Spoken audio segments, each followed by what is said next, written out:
Hello friends, I hope you're all well. I hope that you have a pleasant season. This will be my last video of the year. I'm going to practice some Hatha Yoga, and I hope that you might enjoy doing it too. As you practice today, please be mindful of your body. If your body doesn't want to do something, please don't do it. Just give yourself time. Maybe this time it doesn't want to, your body doesn't want to do it, but maybe next time it will. The main thing is that you listen. I also recommend that you have something to drink nearby, and after you finish your practice, take the time to have some water to drink. It's very good for your body after your practice. And as you know, drinking a nice amount of water will help your joints, will help your skin, your blood. You'll feel better. So I encourage you to do that. Now, before we start, I'm going to turn the light on. I forgot to do that. So excuse me a second.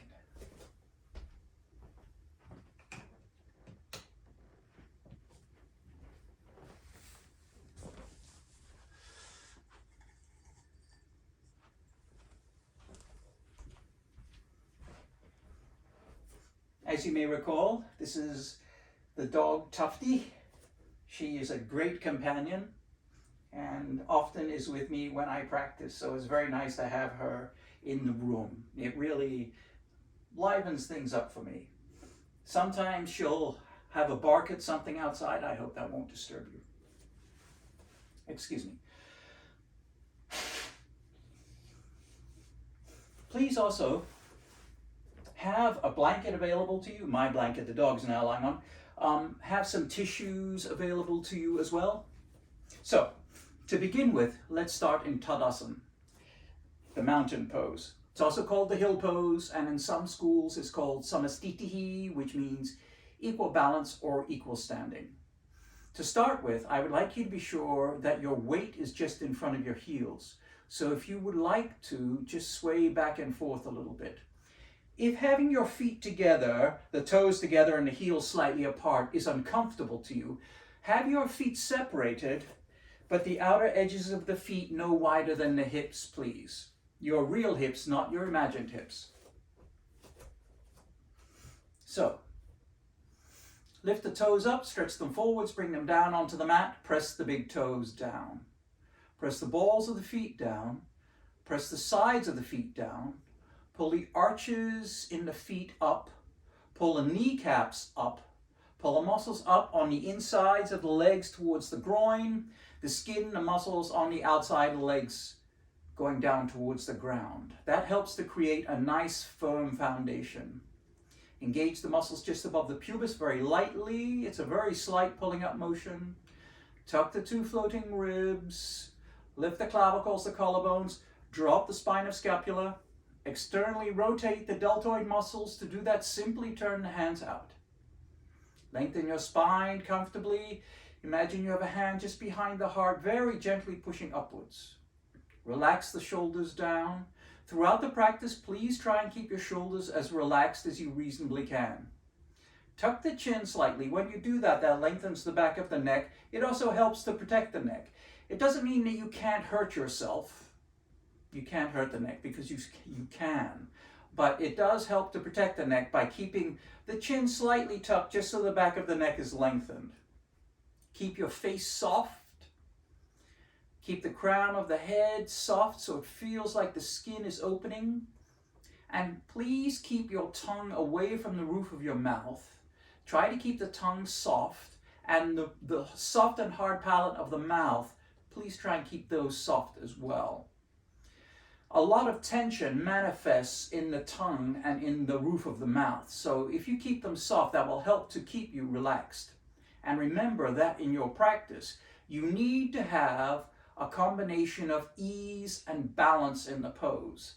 So that means when you do a pose like the Virabhadrasana series, the Warrior II, the Warrior series, you don't want to overstretch. You want to stretch enough so that your body feels comfortable and you can maintain the pose. If you stretch so far that it's very hard for you to keep the knee, the joint of the knee over the ankle bone, well, you're a lot less likely to have a comfortable time, and you won't hold the pose for very long.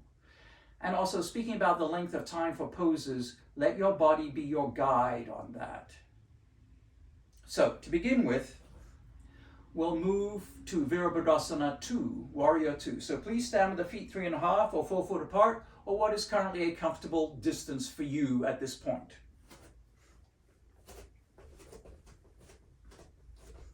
Please keep in mind that your feet are not frozen in place, and if you need to move them in or out, please feel free to do that at any point. The feet point directly ahead, unless you've had damage to your ankle and you can't do that. Turn the right foot out, bring the right foot down, and as you do that, notice the top of the foot. If the top of the foot feels tight, then the chance is that your stance is too wide at this point. Later on in the practice, you may be able to go to a wider stance, but right now it may be too wide. Bring the rear toes in a little bit so that you feel a little better balanced. Bring the joint of the right knee so that it's over the ankle bone. Notice, I'm not talking about the patella. The patella is not over the ankle. It is the joint of the knee that's over the ankle. The patella, the kneecap, lines up with the second toe. Keep your rear leg strong. Press down with the outer edges in both feet. Press down with the big toe in the right foot. That'll help to keep the knee over the ankle, the joint of the knee over the ankle. Now, just for a moment, put your hands on your hips and notice that the left hip is further forward than the right hip. That is as it should be. Your hips should not be lining up one directly behind the other. If you do, that's going to put torque on the knee here, and it'll cause the knee to fold in, and you don't want to do that because you could damage your knee. Drop the arms down, bring the arms up, roll them over, bring the wrists back. Your torso should be generally straight up and down.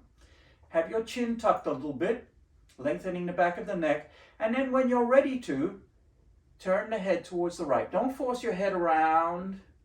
Let the head just turn at a rate that it wants to turn at, and stop where it wants to stop. Squeeze the left buttock a little bit. Notice the lower part of the back. How does that feel? Does that feel tight to you? If it does, shorten your stance a little bit. Please be mindful of your breath as you practice. Don't do anything to the breath, but simply watch it. Your rear arm, you want to have the rear arm around the same height as the shoulders. But if it's hard for you to maintain that and you want to have your arms at a lower level, do that. Listen to your body. Relax the hips a little bit. Imagine that you have energy going from the center of your chest out through your shoulders and out through the fingers in both hands, going in both directions. You can feel a slight pull of the energy. Keep an eye on the knee. As you practice the pose, you'll notice that things will start to loosen up a little bit. So you'll have to readjust your pose a little. That's where the ease comes into the pose. If you're at your end of the pose, if you're too far into the pose, you won't be able to relax any, and you won't be able to get any release. So you need to have that little bit where you can relax. And only you know where that is.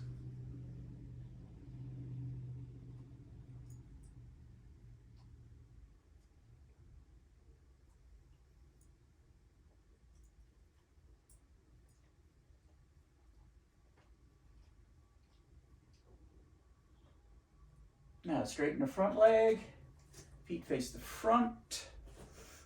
Regain your equilibrium. Turn the left foot out. Noticing the top of the foot, bring the rear toes in, the joint of the knee above the ankle bone. Energy through from the chest. Imagine you're lifting the front leg up off the mat. You're drawing the rear leg behind you. You're pulling the legs into the hip sockets. It's as if you're on a slippery surface and you're trying to keep your legs from splaying apart. So you want to feel like you're pulling the legs into the hip sockets as well.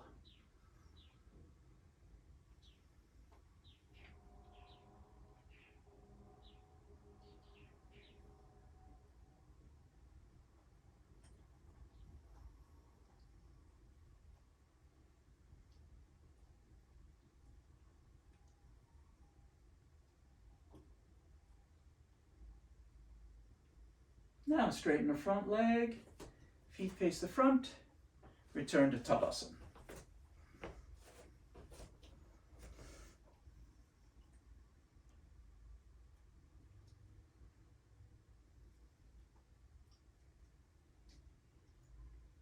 Parsvottanasana. Please turn and face the front of your mat, whichever happens to be whichever end you want to be the front today. Now, step back with the left foot. For the time being, keep the joint of the right knee over the ankle bone. Check your hips. Your hips are generally square to the front. Be mindful of what's happening with your lower back. Make sure that's not too tight. I want you to draw the rear leg towards the midline. I want you to feel like you're lifting the front leg up off the mat and you're drawing the legs into the hip sockets. Lift the clavicles, the collarbones, drop the spine of scapula, tuck the two floating ribs. Now from this position, take your hands and put your hands in a position where either the fingers are pointing downwards. If they are, whole hands touch, or you could turn the palms so they're pointing up towards your shoulders, in which case also both palms touch. The other thing you could do is hold on to the elbows behind you. When you do one side, then when we change over and do the other side, move the elbows over to the other side. You could also put the hands across the tops of the buttocks, and the same thing, when you change sides, change which hand or which arm is on top. So, choose a hand position that works for you today. You want your shoulders to be opening, so do not strain your shoulders. Now, to begin with, this is a forward fold. So what I want you to do is forward fold over the leg, not over the groin, over the leg. When you're in a position that works for you, lengthen the spine gently, keeping the chin tucked. Now start to straighten the front leg. You'll notice that your body will start to rise up a little bit. That's fine. You know, let it rise. Don't try and hold the body down. Now, rather than trying to bring your body down, I would like you to feel like you're lengthening the spine outwards gently. And then, after a moment or two, you may find a little bit of release. The legs are scissoring together a little bit. So there's action going on with the legs. You're using the big toes and you pull the arches up. Your neck, you renegotiate with your neck each time you go down a little further. So your head does not start to tilt upwards. You want to keep the chin tucked. Do not overbake this pose. You do not want to hurt your lower lumbar spine. Now, to come out of it, inhale and bend the leg. Then exhale and come up. Undo the bind and step forwards to come out of the pose. Always step forwards out of these poses rather than stepping back. If you step back, you stand a great chance of pulling the lower lumbar. So to do the other side, I'm simply going to turn around. Feet are hip width apart. Step back with the right leg now. Joint of the knee over the ankle. Hips generally square to the front. Legs are scissoring together. Lifting the front leg up off the mat, drawing the rear leg to the midline of the body. Find a hand position that worked for you. Remember, if you did the elbows or the hands across the tops of the buttocks, to change the hand position. Now forward fold over the leg, not the groin. And remember, you may be tighter on this side. And if that's the case, just go with it. Don't force yourself to remain, hello sweetie, to remain in a pose. Yes. Don't force yourself, that's right.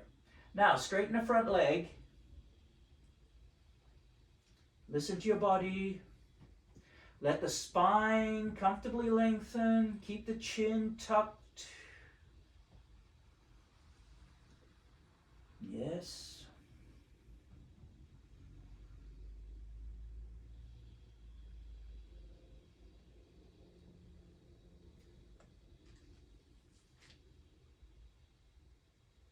Listen to your body.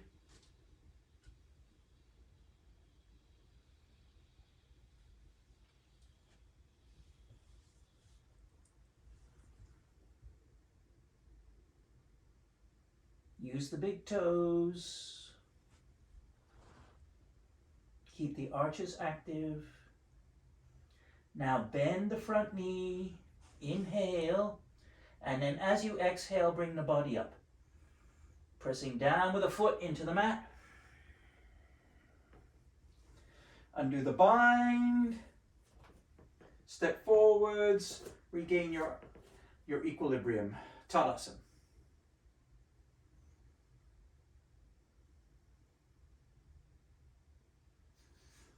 The next pose that I would like to do is Pasarita Padottanasana, which is a wide angle forward fold. So, if you have a block, excuse me,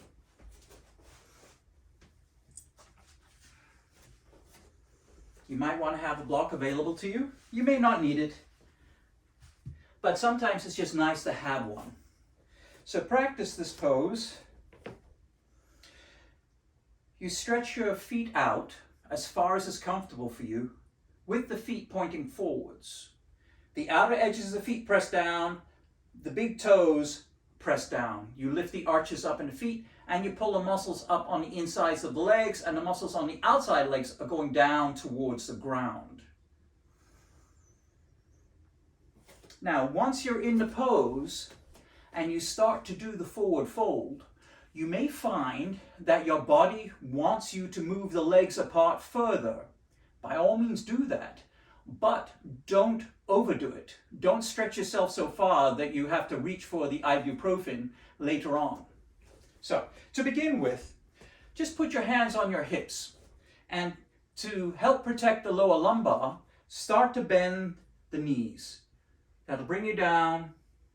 Start to lean forward, pressing in with the fingers a little bit into the hips, just gently. And go down.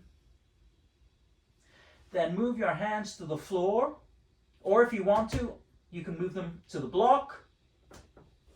And then, if you feel like you want to, move the feet further out to a comfortable position. Again, being sure that you can press the outer edges down. If the outer edges of your feet are coming up, then your stance is too wide. Press down with the big toes. Make sure that your lower lumbar feels comfortable. Then gently start to bring yourself down. And depending on what type of day you've had, you may not go down very far. You may be able to rest your head on the floor. Don't worry about how far you go down with this. Just listen to what your body wants.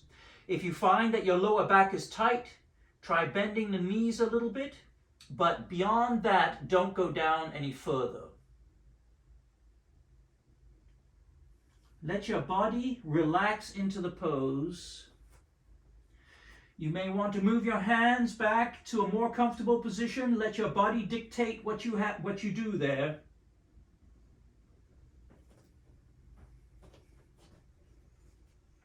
If you're on a mat and your feet come to the edge of the mat and your legs want to go further, don't do that. Keep your feet on the mat, because you do not want to have a sudden slip going from one surface to another.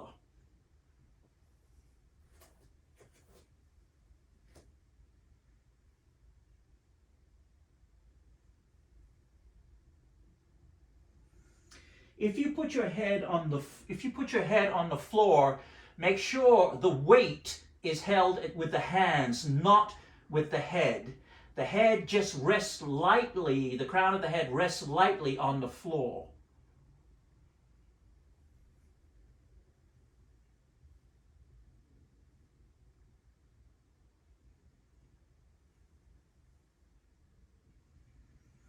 Now, gently bring yourself up. Move the hands out. Now, slowly start to bring your feet together a little bit at a time. Then when you reach a comfortable spot, move the hands back up to the hips, pressing gently into the hips, keeping the knees bent a little bit.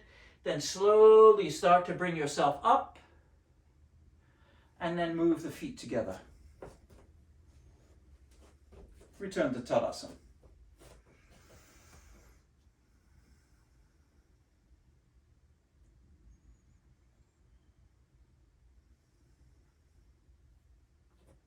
The next pose that we're going to do is Utthita Parsvakonasana, extended side angle pose.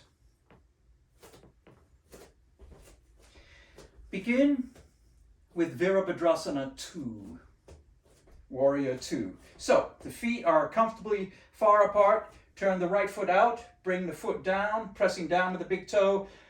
Edge of the foot's pressing down, arches coming up, knees active, pulling up. Rear foot is engaged, outer edges of the hips going down, joint of the knee over the ankle bone. Check your hips. Drop the arms down, bring them up. Virabhadrasana II, Warrior II. Now, there are a number of ways that you can practice this pose. If you're feeling a little uncomfortable right now, and you don't really want to go deeply into this pose, what you do is just take the right hand, put the right hand behind the knee so the hand is pressing into the knee with the fingers pointing out. The torso is revolving a little bit so that the right ribs line up with the right leg. Then drop the left arm down, then bring it up, looking past it as if you were looking past your armpit. The arm is straight out. But if you're having problems with your shoulders and it's catching, have your arm at whatever angle you like. The reason why I like to come up this way is there's a lot less chance that you're going to pinch your shoulder. Now, another way that you can do this is to do the method with the elbow, pulling the skin back from behind the knee, again revolving the torso and bringing the arm up overhead. The palm of the hand is facing upwards. The spine is comfortably extending, using the big toe, tucking the chin, breathing, keeping the rear leg strong.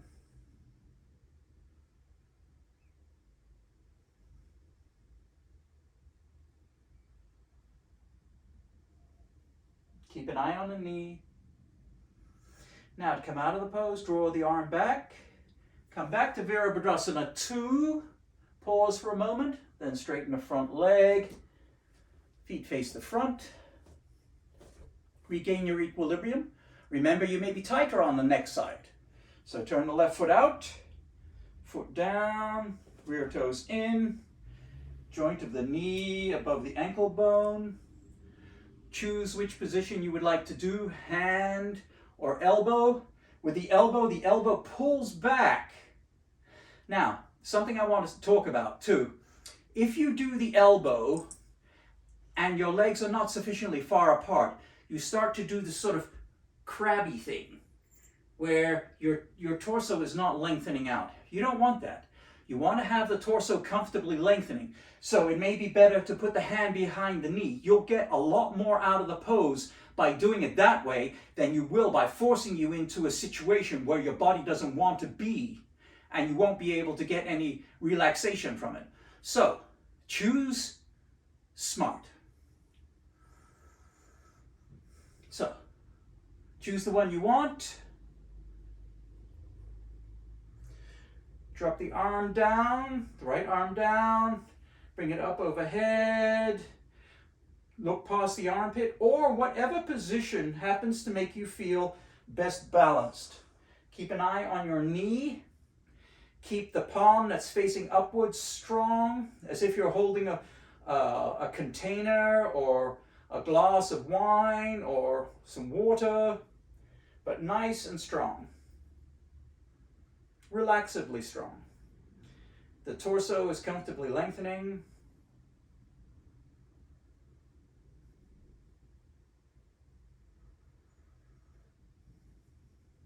And now draw the arm back. Come back to Virabhadrasana II. Straighten the front leg. Feet face the front. Return to Tadasana.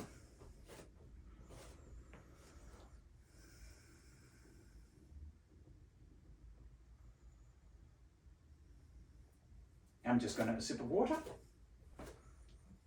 Actually, it's lemon and water. Very nice. I find it very refreshing. The next pose I would like to work on is single leg balances. So, the thing about single leg balances is that every day you get a slightly different body. Maybe tighter than yesterday, maybe a little wobblier, more wobbly than you were the day before. Don't worry about it. You know, if it's a wobbly day, everybody gets them. I've been doing this practice now for over 40 years, and I still get days where it's, what's going on, you know? So, please don't worry about it. So, I'm just going to move the mat out of the way, because I like to practice on as solid a surface as I reasonably can. The first one I would like to work on is Brix Asana. Please remember with Brix Asana, an important thing is don't put the foot, the toes, the heel, anything on the knee. The other thing is that you have as much pressure with a standing leg pressing into the bent leg, the foot, as the foot has pressing against it. So there's a nice strong action going on. Also, the standing leg needs to be strong so that the foot that's pressing against it doesn't shove the hip out. So there's a chance that you could get the hip to get pushed out a little bit, and you don't want to do that. So you got to keep that leg strong. Use the big toes, use the arch of the foot, have a nice strong leg. When you're standing in the pose, you may find that you need to negotiate with your body a little bit, and you may need to subtly change the shape of your body at the time that you're doing it. You may need to move back a little bit, move forward a little bit. You know, you may try all that and it not help at all. But often that way you can develop a sense of where the sweet spot is for you to practice. So to begin with, you can either have the foot on the floor and the heel on the ankle, the leg, the knee is bending back behind you a little bit, just so that you can feel the hip opening, and that goes with all of them. You could put the foot on the calf with the toes pointing down, or you could put the foot entirely on the thigh, again with the toes pointing down. The toes do not stick out. If the toes stick out, you're going to start torquing the knee. So please have the toes pointing down.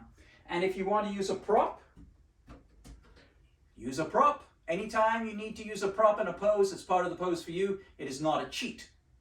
As you notice, I'm standing near this and near this, just in case now that the dog is no longer here, it's free.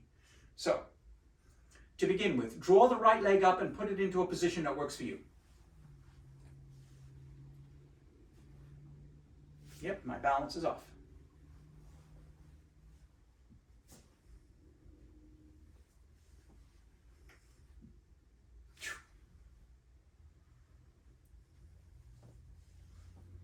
Some days I like it. Lift the clavicles, drop the spine of scapula, tuck the two floating ribs. Bring your arms up, hold a nice large beach ball. Imagine that the root of your foot, the bubbling well in your foot, there is a major chakra center in the foot, is going down into the ground, into the center of the earth.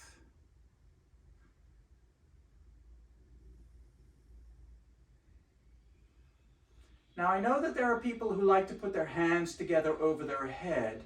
That's fine, providing you can put your arms touch your ears and your shoulders relax down Tuck the two floating ribs, lift the clavicles, drop the spinal scapula, relax the face.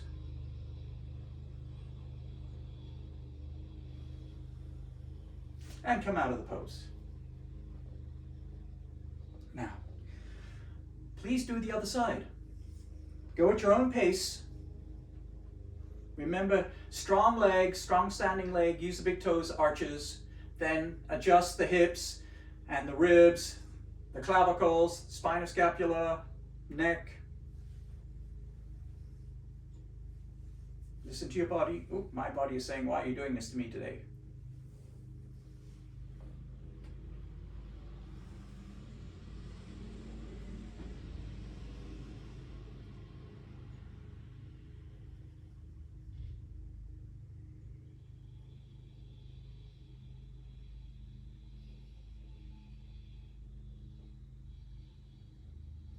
Listen to your body.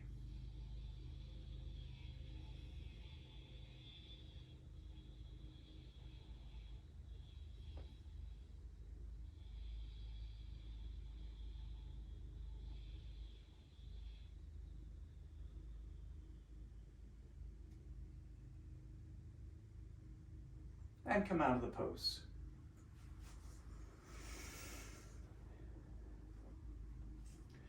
The next pose that I would like to do is Nataraj Asana. Basically, the pose looks like this.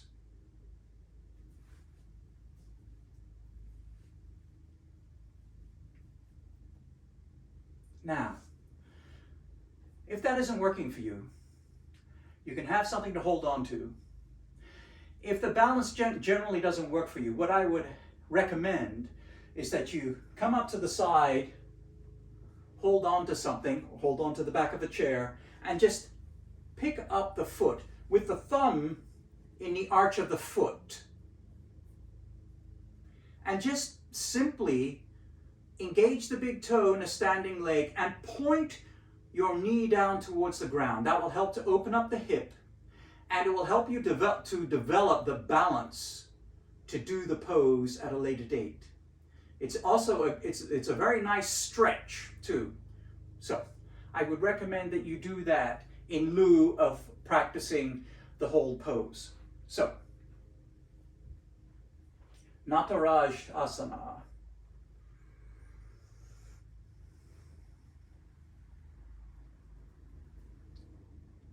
I like to bring the arm up overhead. Oh, I can see I'm losing balance. Lean forwards. Now, the foot that's in the air is pressing against the fingers, and the fingers are gently pulling the foot forwards. The knee lines up underneath the hip, not sticking out towards the sides. Lengthen your body comfortably. Breathe. Hold on to the pose as long as it's comfortable for you.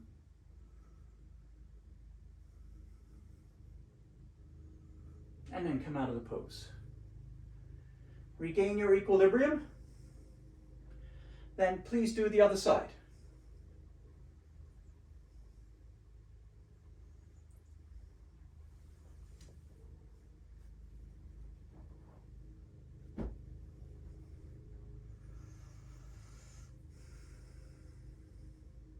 Draw the left leg up.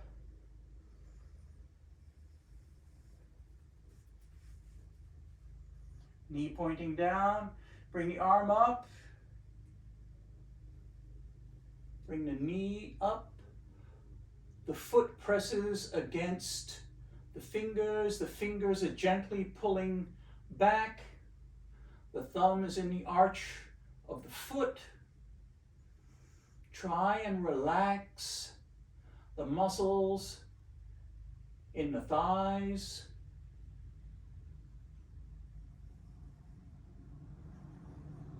Breathe. If you hold on to your breath, then your muscles will start to seize because they'll start to run out of oxygen. And come out of the pose. Regain your equilibrium, and stand in Tadasana.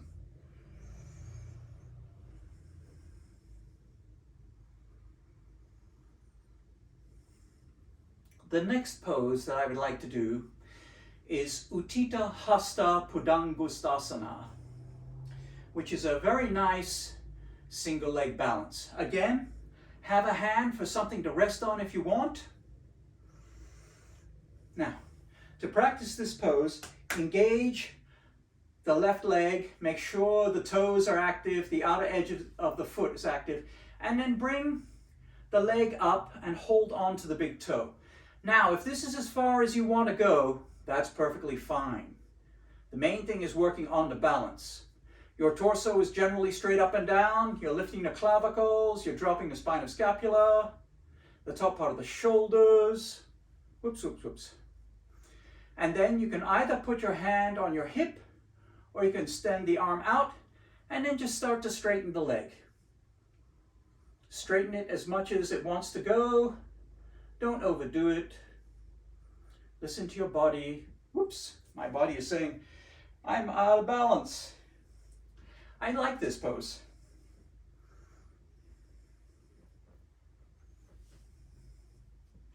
Sure.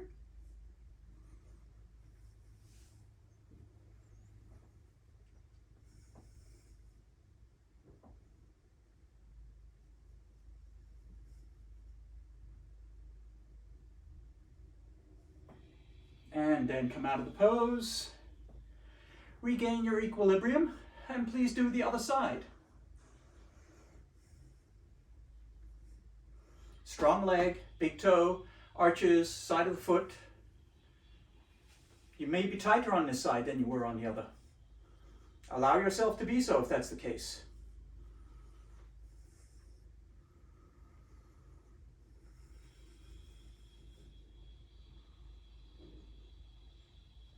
Oh.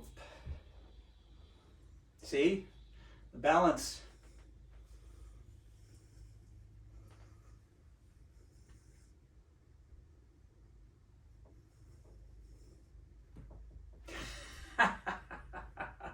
And come out of the pose. Now, please come down onto the mat.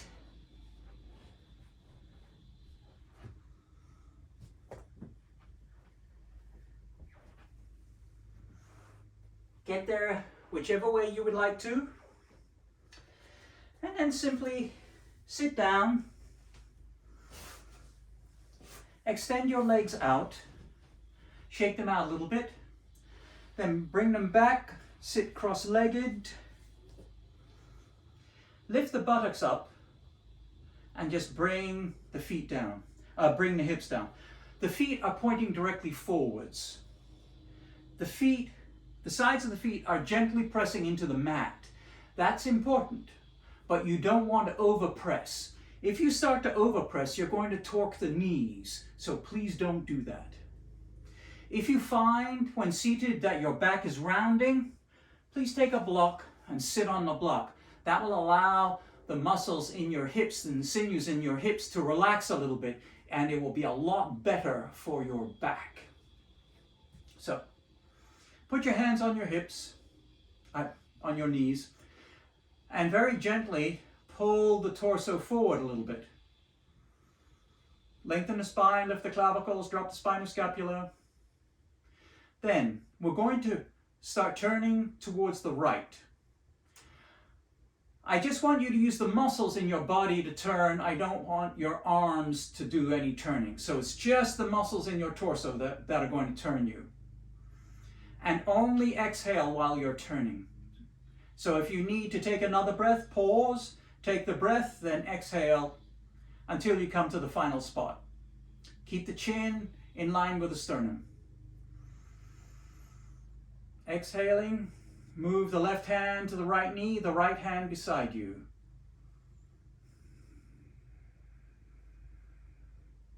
Turning the torso.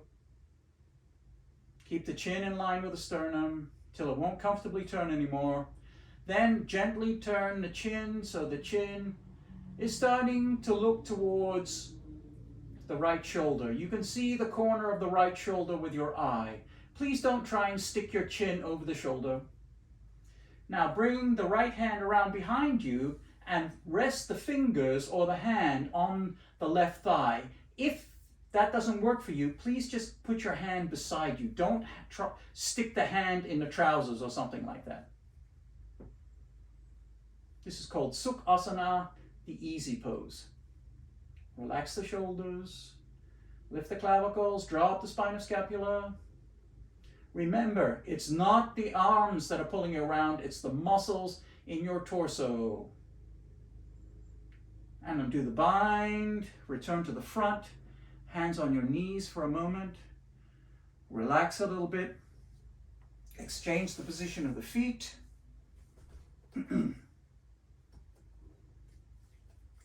Sides of the feet, toes are active, pointing forwards. Sit on the hip, on the sits bones. Exhaling after an inhalation, turn towards the left, right hand to left knee or thigh. Pause, take another breath if you want to. Exhaling, turn some more, keeping the chin in line with the sternum. Relaxing the shoulders. You may be stiffer on this side than you were on the other. Turn the head finally. So you're looking towards the corner of the shoulder with the corner of the eye. Bring the left hand around behind you.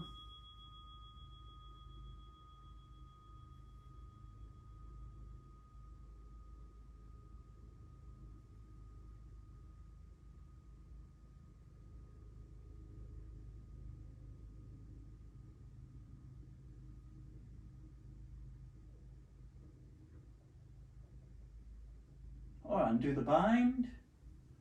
Return to the front. Pause for a moment. Whenever you've been in a twist, please always pause between finishing that side and doing another side or doing something else. So your body gets a chance just to relax for a moment. Extend the legs out again. We're going to do Tall Asana, which is it's an arm balance pose.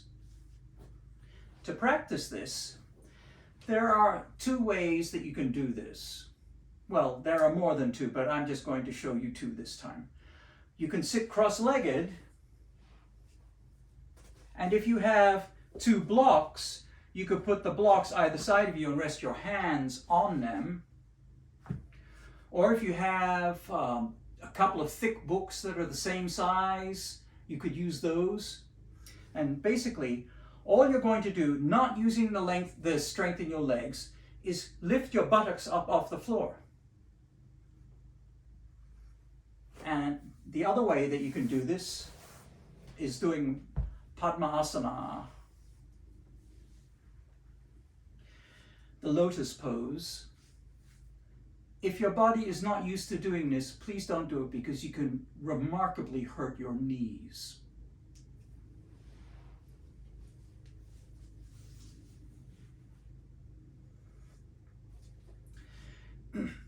If you are doing the cross-legged and you want to, you could take a belt or something and just bind your legs together. But really, there isn't that much difference between just having the feet on the ground and lifting the buttocks up and binding the legs and trying to lift the buttocks up. So that is entirely up to you. So, hands on books or on blocks or on the floor, whichever you like. If you are doing Padmasana, I would like you to try and bring your knees up a little bit rather than having the knees facing down. So, exhaling, bring yourself up.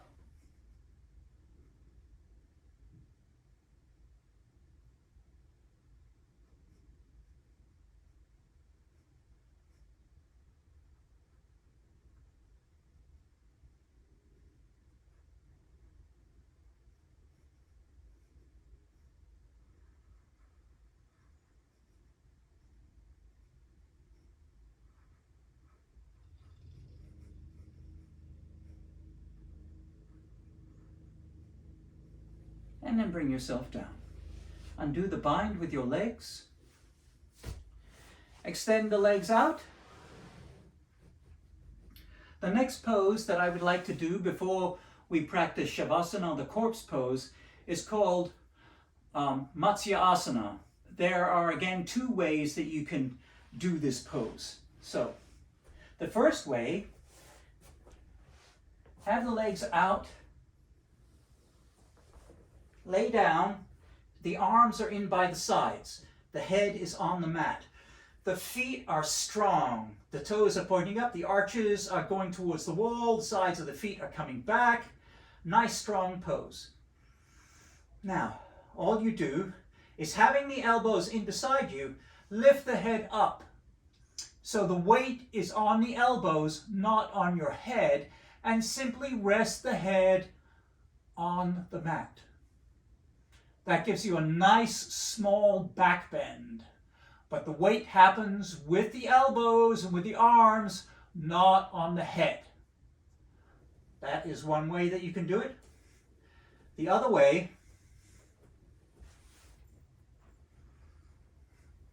with Padmasana,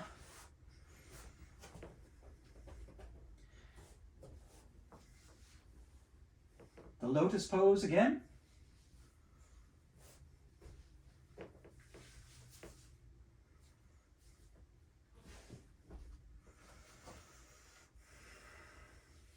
Lean back, legs come up, elbows in at the sides again, bring the legs down, keep the shoulders relaxed.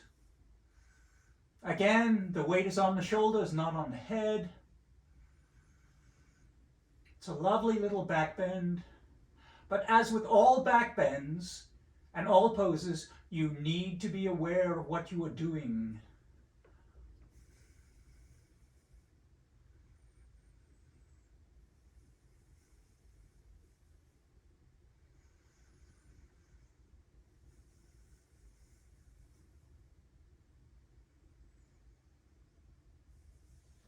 And then gently come out of the pose. Now, to practice Shavasana, seems like a good place to be. Extend your legs out. Look for a moment at your feet. The legs are going directly out from the body. If you have glasses on, you can take the glasses off. In fact, I recommend that. Move the hips a little bit. Turn the palms so they're facing upwards. Take a block. Put the block underneath the head or a book. Whatever. You want to have the head elevated from the floor. You don't want to have the head on the floor. Otherwise, what will happen is that after a while your head will start doing this. Because your body will move slightly, and as it does, the chin will start to stick up, and you don't want to have that happen.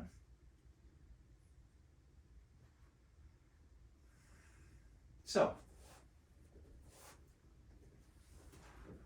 please practice Shavasana. Lay down. If you have a blanket, I recommend using the blanket. If you don't want to do Shavasana and you simply want to sit in meditation, please do that.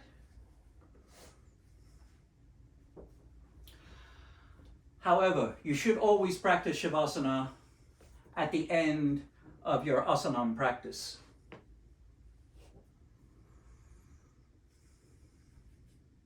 So, beginning at your feet, please tighten the feet and then relax the feet. Excuse me. Tighten the calves and relax the calves. Tighten the quadriceps and the hamstrings of the thighs, and then release them. Very gently tighten the hips, the groin, the buttocks, and then release them. Beginning at the Muladhara chakra, at the perineum, at the base of the spine, please tighten and relax the muscles along the spinal column, beginning at the coccyx and ending up at the shoulders. You can do the muscles individually, you can do them in groups, or you can do it in mass. Whichever happens to work for you the best today. When you get to the shoulders, bypass your shoulders and go down to your hands. Make fists of the hands Then relax the hands and turn the palms so that they face upwards, providing that's comfortable for you. Tighten your forearms, relax the forearms. Tighten your upper arms, relax the upper arms. Now tighten your shoulders and then relax them. Very gently tighten the neck and then the throat, and then relax them. Tighten the ears and the eardrums and release them. Tighten the sides of the head, relax the sides of the head. Tighten the front of the head, the forehead, tighten the back of the head. Release them. Now very gently tighten the very crown of the head and then release the crown of the head. Keeping your eyes softly closed, look down towards your feet. Feel the stretch above the eyes. Now relax the eyes. Now look up towards your forehead or the crown of the head and relax the eyes. Now look to the right. Relax the eyes. Now look to the left. Relax the eyes. Now allow your eyes to turn clockwise several times. And then bring them to stillness. Then let them turn widdershins or anti-clockwise several times.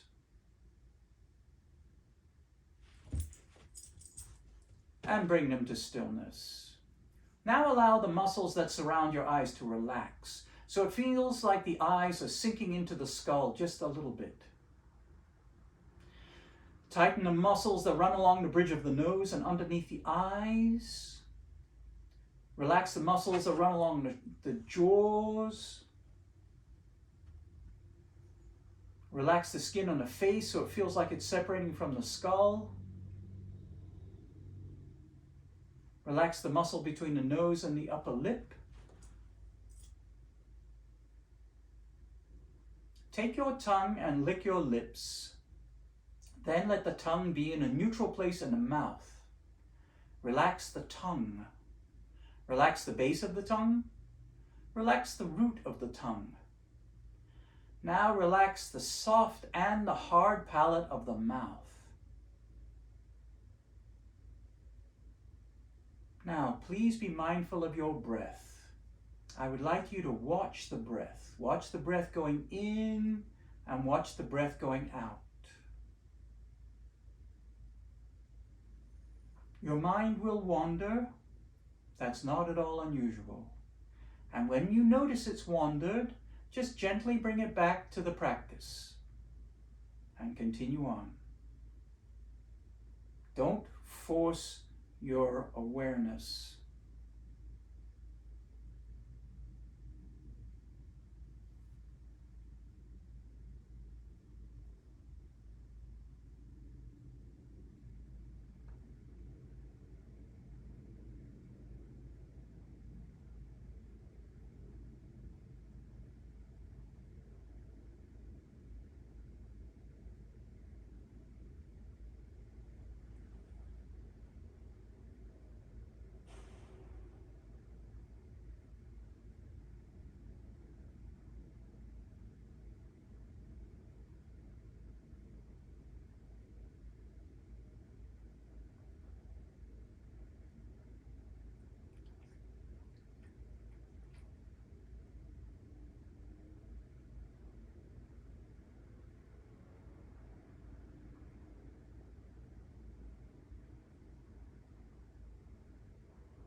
And now, when you are ready, please move your limbs, which are the organs of action. And then, when the time is right for you, please roll over onto your right-hand side and remain there. Should you need to roll over onto the left, please feel free to do that. Remain in this position for a moment or two, and then when it feels right to you, use your elbow and opposite hand to bring you to a comfortable seated position.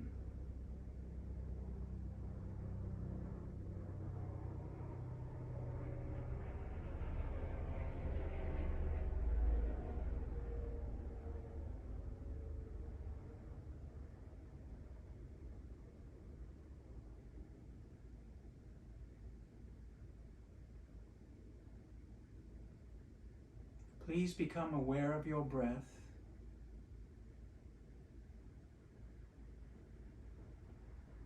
Follow the breath in and down, and follow the breath up and out.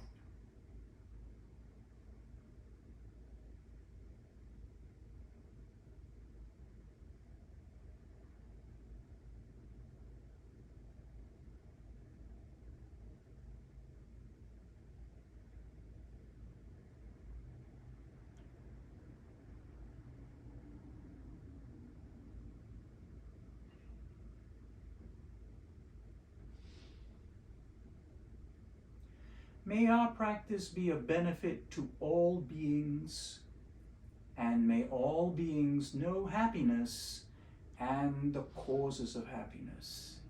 Iti. Thank you for coming to the practice.